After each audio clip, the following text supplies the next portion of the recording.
Hindi natin pinag-uusapan yung hardware mo. Ang pinag-uusapan natin, flood control projects. Tinatanong ka kanina, sabi mo, hindi ka pa nagkapag-umpisa ng flood control projects.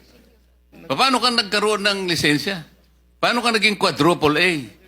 At lalong mahalaga, paano ka nasama sa 15? Gumawa ka na ng flood control project. Gumawa na tayo ng flood control O project. ngayon gumawa ka na naman. Ano ba talaga yung totoo? Baka hindi ka makauwi sa araw na ito. Nagsisinungaling ka na naman eh.